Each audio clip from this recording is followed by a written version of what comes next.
Ladies, being a woman entrepreneur is not for the faint of heart. It definitely comes with some challenges. And in today's video, I'm going to be sharing with you what I have found to be some of the most challenging parts of being a woman entrepreneur and give you some tips and strategies to help you feel more empowered and more ready for success.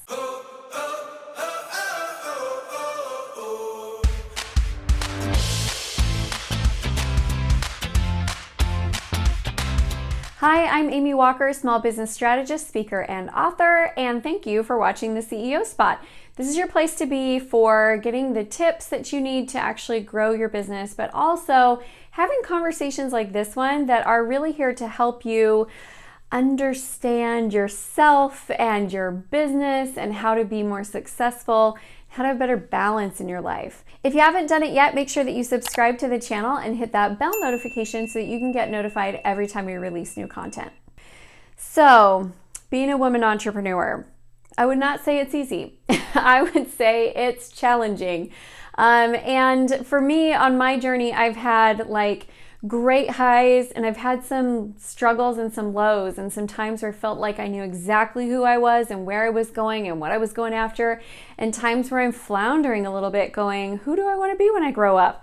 And I think it's fitting that I'm making this video today because this month has kicked my trash a little bit, to be honest. I mean, it started off with a bang. New Year's Eve, broke my wrist, and then spent a solid week very high on pain pills. And I do not respond well to narcotics, and so I can hardly stay awake. So I spent a week doing that, and then another week being really sore, but trying to feel like I was back to normal. And honestly, I just felt this whole month that I was behind the eight ball. I was just couldn't seem to catch up, couldn't seem to really get into my groove. And so I love that I'm making this video right now because it feels super fresh and it feels super honest. And I'm not talking from theory, I'm talking hey, this is the reality. And what I will tell you is we all have those seasons. And I've been an entrepreneur long enough to know that it's cyclical, right? It goes up, it goes down. This has been a challenging month, and I know a great one's right around the corner. So if you're in the middle of your challenge, it's okay. I'm with you. We're gonna make it through.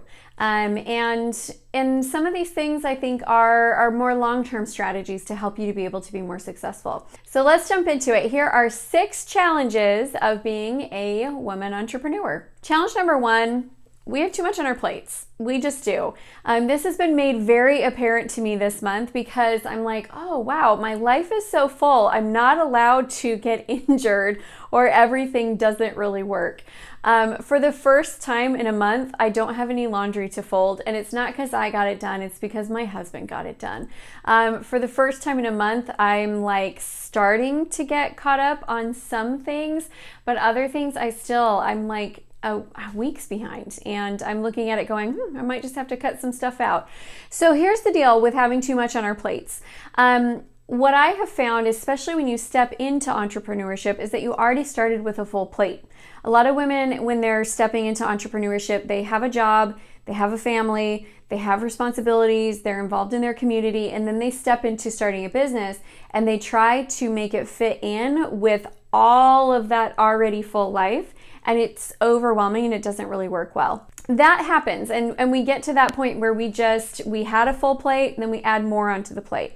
Then I think as you get farther in business, you do a better job at recognizing where you need to pull yourself out of. Me having a pile of laundry for a month, while I don't mind doing laundry, I also recognize that laundry is not my primary responsibility. And so everyone in the family has been kind of pitching together, and it's been a little bit of just a mess with me being slow in every area of my life, not just with laundry. And so, but I recognize it's not my role, it's not my responsibility, it's not really my job. And so I think as we get farther along, we get better at that. But what happens is then more piles on with business. So now you are doing more production work. Now you've got marketing campaigns to write. Now you've got for me, video production. I am not as far ahead on my YouTube videos as I like to be. But there's just more and more and more responsibilities that keep piling on your plate. And I think that as women entrepreneurs, we keep our plates too full. I do think that the men that I work with, they do a little bit better of a job at delegating things out and keeping their plate less full. Whereas for some reason with women, it's almost like we wear busy like a badge of honor. It's not a badge of honor. Busy is actually really unproductive, and it's not even a good, happy, healthy lifestyle. So pay attention to how much you have on your plate, because I really feel like that is one of the biggest challenges of being a woman in business. And plate's too full, friends. Plate is too full.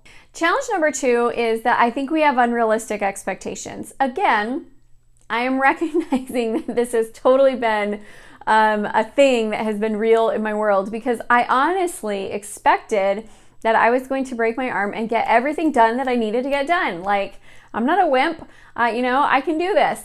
And it really threw me for a loop at how much it disrupted my flow to be slow at everything that I do and to have to find new processes, even things like sending emails or writing content for marketing campaigns. Like, I can't type very well. It's really awkward. I can type with like these 2 fingers. So when I type, it's like this, dancing across the keyboard. It really threw me off, and I had very unrealistic expectations of what I could accomplish. And because of that, because we think we can accomplish everything, we kind of set ourselves up to be frustrated, to feel like we're underperforming, and to not get the support that we need in place from the beginning. I don't think personally that it is realistic that you're going to be a solopreneur running a multi-6-figure business while taking care of your home, while finding time to exercise, while eating healthy, while doing your hair and makeup and showering every day. Like, guys, it's a lot. So if we will just be honest with ourselves and honest with our expectations, we can succeed within that. And that's the thing that I love, is you can always create success with what you have to give your business. But it might look a little bit different. It might look like you getting some help in place, hiring an extra virtual assistant. It might look like you setting a slower pace for growth and just being okay with that, because you're honoring your expectations and you're not constantly frustrated with yourself because you can't perform miracles. I am not Wonder Woman. I don't look good in spandex, and that's the reality. I've got to accept what I have to give. Challenge number 3 for women in business is we tend to be underfunded in our businesses, which means we come in with not enough cash. We don't go out and acquire cash like venture capitalists or partners or investors or even business loans. And so we have a tendency to run our businesses just underfunded and not having enough cash. Now, I say this looking at it kind of from both angles. It depends on what you want your business to grow into. If you are looking for a multi-billion dollar company, you really do need to have cash and you need to have funding. If you're looking at something where you want to build under $1 million and just have a good lifestyle where you're earning $250,000 a year, I think you can bootstrap that, and you can do that without having an infusion of cash or investors. But I do think that you hit this growth point where in order to get beyond it, you've got to bring on investors. And I think that's something that we don't necessarily do a great job with as women. We have this tendency to kind of try to go it alone, and because we start out underfunded, we struggle. So I see that happen quite a lot. Women starting their businesses don't have any cash, can't do the things that they need to do, so they feel like their hands are tied. So maybe that might be something you want to consider adjusting. Challenge number 4. This is one that maybe doesn't affect you, but I see it a lot. It's that we seek for permission. So it's really interesting to me because I do work with men and women. And when I'm working with men, they'll say things like, okay, great, I want to do this. I want to hire you. I'm going to discuss it with my wife first and just, clear it with her, and then we'll go forward. I hear that. I'm like, cool. I talk things through with my husband too. And if you're getting that sales objection a lot, you don't know how to say it, I do have a video where I answer how to overcome that sales objection. But they talk about it differently. Whereas women will say things like, well, I need to ask my husband for permission, or I need to ask my husband first. And it's this idea of needing to get permission. Or when a woman wants to start a business, she'll go and ask all of her friends and family for their opinions of what they think she should do. or when they're getting ready to make a big move, they'll look to somebody else. I mean, I do have some clients who, and I get it, I'm their consultant, I get it, they want to just run things past me, that's what they paid me for. But sometimes they ask for my permission on things that my answer is just like, what do you want? Is this what you want? Because if it's what you want, great, go for it. If it's not what you want, why are we talking about it? And so I think that we need to be very, very conscientious of the fact that we don't need permission to be great. We don't need permission to go after our dreams. We don't need permission to make every decision in our business. Sometimes we'll want advice, but in the end, we make the decisions, and we need to stop looking for other people's permission. Kids ask for permission, not grown-ups.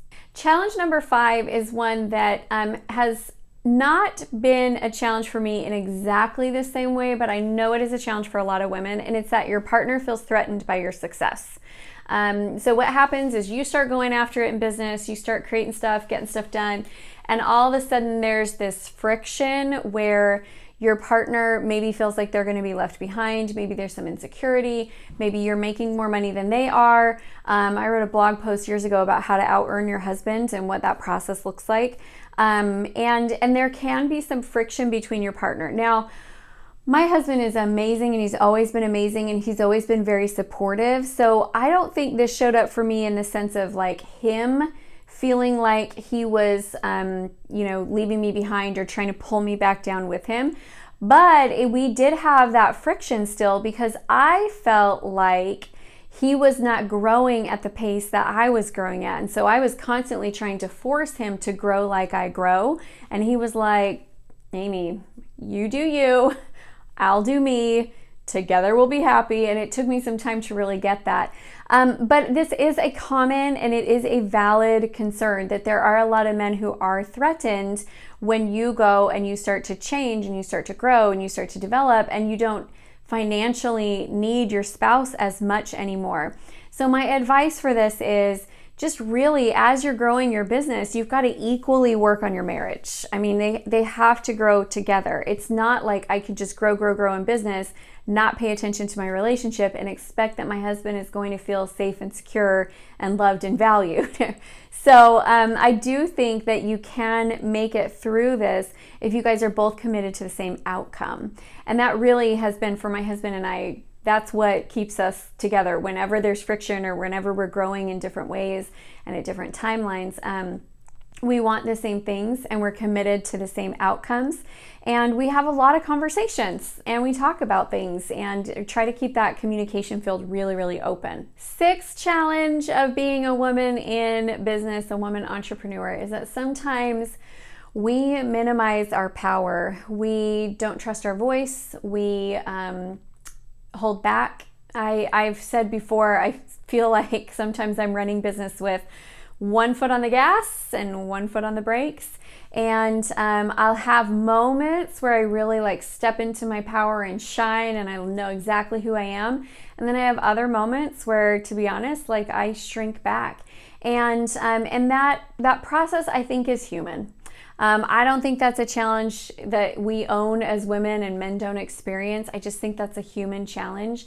But for a lot of women, they really struggle to allow themselves to be as big as they want to be as inspired as they want to be, to have the reach that they want to reach. And so I would just be aware of that that's something you want to watch and you want to pay attention to. I can see it in my life in the last couple of years. I have been pulling back. I have been kind of cocooning and kind of sequestering and figuring out my next moves and where I wanted to go. And while not everybody might have known that, because from the outside looking in, you might look and go, no, Amy's business is solid. She's still doing great things. She's got a lot going on. I know it. That because I've been a little bit uncertain of exactly how I wanted things to look, I've been holding back a little bit. So it happens to all of us. And I think this is a place where it's really good to have good inner talk and good time to journal and to figure out where you are. And I will say one thing I've learned in the last couple of years is just being at peace with the fact that I don't have to be 100% driven and focused 100% of the time. And it's okay. Like, I've loved giving myself time and space to figure out what I really want, because now I'm really excited about the things that I want. And so it's time to go for it again. I just need to get this cast off first. That's all. All right, so there you have it. 6 challenges that women entrepreneurs face. At least I face them, and I see a lot of my clients face them. Do these ring true to you? Are there any that stand out or resonate with you? I would love to hear from you in the comments. If you haven't done it yet, make sure that you subscribe to the channel, hit the bell notification so that you can be notified every time new content comes out. And I want to say thank you so much for watching the channel. Like the video, leave us a comment. If you haven't done it yet, head over to our private Facebook group, the CEO Spot. This is a community for like-minded entrepreneurs where you can get connected and ask questions and just be a part of a tribe. All right, everyone, thank you so much for watching, and I hope you have a great rest of your day.